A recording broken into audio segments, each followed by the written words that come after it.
Okay, look. Before I start, I do think this anime is good. Spy Family is good. But my problem with it is that it peaked at number 4 on my anime list. Not only that, an additional 8 million copies of the manga were distributed after the anime premiered. When you see something like that, your expectations are bound to be high. So, let's talk about it. Now, Spy Family was a manga first published in 2019, with the anime being adapted by collaboration with Cloverworks and Wit in 2022. In all honesty, it's very well animated. Very bright, very colorful. It makes all the fun that the anime is bringing to new heights. Even small, simple details such as animating a simple park shows the amount of effort it took to make this look great, and it gives a great feel to the setting. With that in mind, the ability to keep the anime looking the way it does, with scenes showing off a lot of higher pace and more action, is impressive as well. Not to mention the character designs, they look great, giving off more detail to you than you think, while keeping within reason as to not make the characters too animated or stand out too much. It's just great to see. In short, there's not much to complain about the animation. So, let's move on to the story phase. Now, the story isn't done, obviously. There's going to be a second part for the anime premiering in October, so there's still more to come. So, I'll put a pin into how I completely feel about the story and deal with that later. The basic premise of the anime, though, I could at least give, and it's this. Spy for the nation of Westalis, Agent Twilight is informed of a mission he must take titled Operation Strix. There, he must get close to his target, Donovan Desmond, to gather intel, as he is a key factor into two competing nations to be at peace rather than war. However, due to that man's more quiet life, he only appears at school events at the institution his son attends. So, Twilight takes up the alias Lloyd Forger and now has to have a child of his own, which leads him to adopting Anya, a very young and small child who happens to be a telepath. After Anya passes her initial entrance exam based on the child's intelligence, Lloyd now has to find someone who could portray his wife, as the school has initiated the interview portion for her acceptance. This ends up having Lloyd meet Yuri, a local civil servant on paper, who in reality makes a living by being a deadly assassin. The three move in together and successfully get Anya into the school. With the first phase of Operation Strix complete, Anya now has to receive school honors in order to become an Imperial Scholar, so that Lloyd may be able to meet with Desmond, as her receiving honors invites the Forger family to special events that Desmond will likely attend. Either that, or Anya becomes close friends with Desmond's son, so that Lloyd may be able to meet with him that way instead. Neither is a truly attainable goal in reality, though. Now, in between all that, a lot else has happened, such as rewarding Anya by role-playing her spy anime by renting a castle, an extra mission where Lloyd has to protect Yuri from his enemies, or end up protecting Yuri from his enemies, having Yuri's younger brother pay a very interesting visit to the Forger household, all among other things. With all that in mind, a spy and an assassin living under the same roof with their child being a telepath is interesting, and it seems fun enough for the viewers to tune in. The first half of this part was enjoyable. We were introduced to all our main characters in a very unique and fun way, and the process of getting Anya into her school was pretty fun to see. That said, the process of getting her into the school was very absurd and ridiculous to the point of insanity, and that insanity starts to be a little overplayed. Also, I could have lived without the castle episode because that whole event wasn't necessary, and the fact that nobody questioned the need for Twilight to rent out a whole castle and agents is still bizarre to me. That said, that episode gave us Drunk Yuri, and that's absolute gold, so get a pass for that. Now, while the first half was pretty fun to see overall, the second half fell off a little. It's definitely not enough to drop the anime, and it's definitely not bad enough to ruin the whole story. But the second half is just seeing Anya adapting to school life, along with Lloyd and Yor trying to look more and more like a family in the eyes of their neighbors and Yor's brother. There's not much happening here. I mean, at least there's some progression, like how Anya received her first Stella, and the foreshadowing of how Yuri may be an issue for Operation Strix. But again, not much else happened here. Also, for the sake of the anime, I'm going to pretend that Dodgeball episode didn't exist, because that is as filler as it's going to get. I'll put a pin into how I completely feel about the story for now, since it's still not done, seeing as we're getting a part 2. Hopefully that part will improve, because to me, part 1 left a lot to be desired. Now, even though the story's still not done, we can still discuss the characters. So, let's talk about it, starting with Twilight, who ended up having to take over the alias Lloyd Forager in order to conduct Operation Strix, where he ends up adopting Anya, marries Yor, or quote-unquote marries Yor, and successfully gets Anya enrolled in school. In addition to that, he has to do a bunch of side missions because of the agent shortage that his agency has. And what timeline is this where there's even a shortage of spies? Doesn't matter. Now, to me, Twilight is fun to watch. A more emotionless everyman who appears to be a top spy is fun to see, fun to watch. Examples include coldly dumping some girl that was part of your mission after she runs out of use, and casually handing off more bills to his agency after spending an absurd amount already. Actually, I called him emotionless, but that's a lie. We do see a good amount of stress and anxiety from him now that Operation Strix demands that he rely on Anya, aka a literal child. Anya has single-handedly made this man so scared and stressed out from time to time that it's entertaining.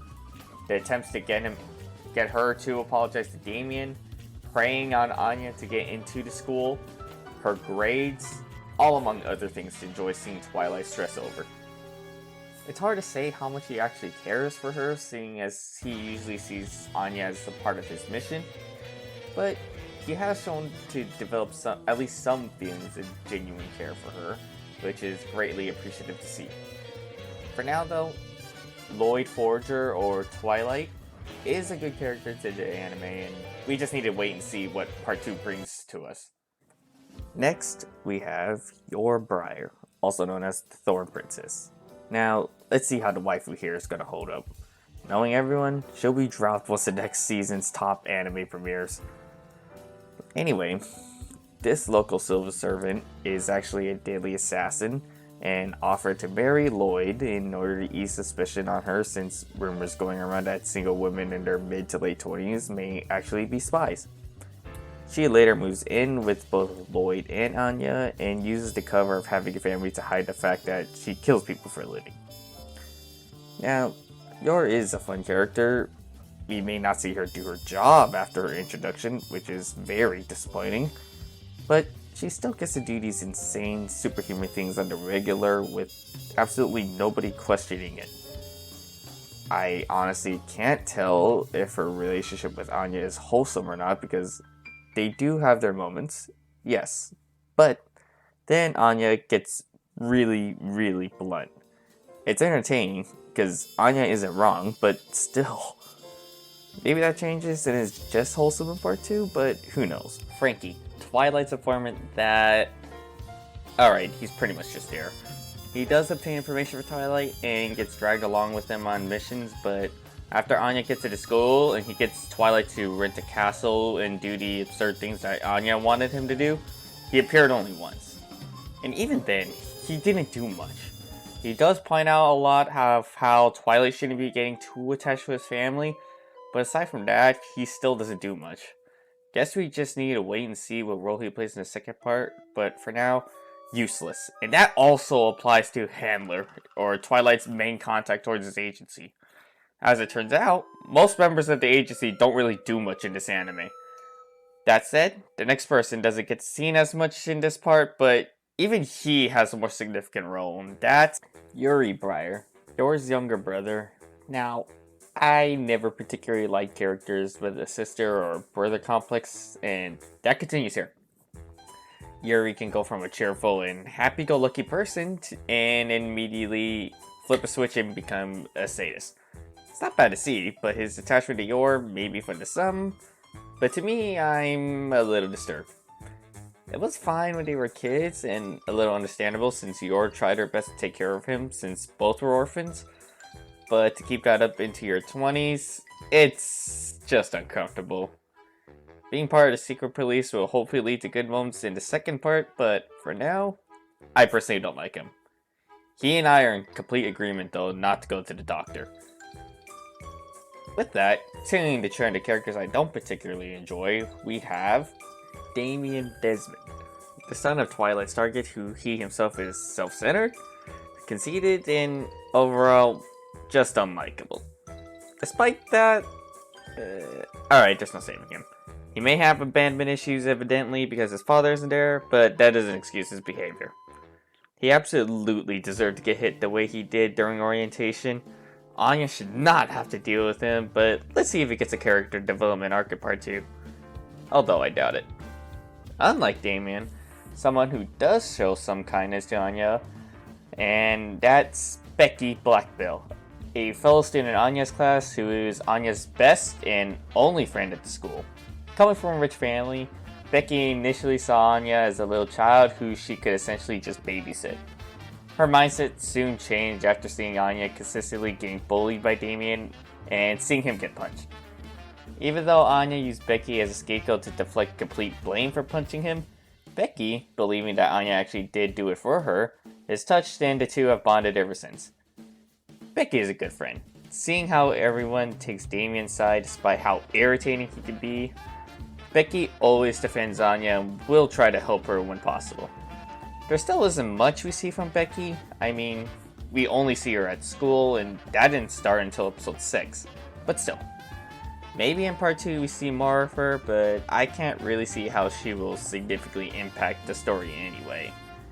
Now, I could also talk about the school staff, but aside from the old man being a homie for helping the Forger family out whenever he can, the rest are either infuriating or just useless.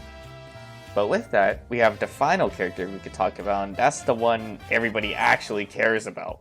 And that's Anya, a telepath who's the only one completely aware of the entire situation regarding her family's secrets and Operation Strix as a whole. Despite being a key part of Operation Strix, Anya still struggles at pretty much everything at school, whether that be academics, athletics, or her social skills. Anya has some issues. That may be due to the fact that she could be lying about her age just so Twilight could adopt her, but still. We don't understand how she's a telepath, seeing as the only hint we have is that she may have been in a lab with people experimenting something on her, but that'll probably be revealed later. Now, Anya makes up the entire anime. Without her, nothing here would happen. Yuri wouldn't have been involved with the family without Anya intervening.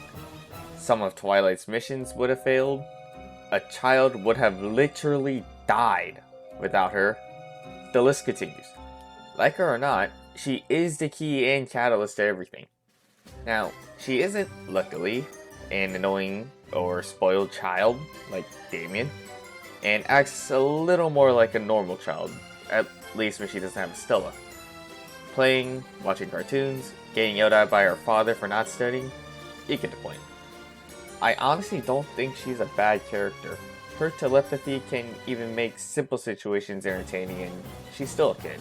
Anything she could have done, and to be honest there's really not much, to frustrate the viewers, it's not really there. Punching Damien was the peak because I didn't like him, but neither did Anya, and luckily she did something about it, at the very least. Let's see how she is with this soon-to-be adopted dog with the family, because knowing Anya, she will find some way to make it more entertaining than it should be.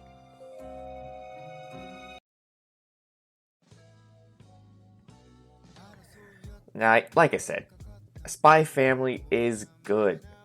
Its story is interesting, the animation is great, and most of the characters are good.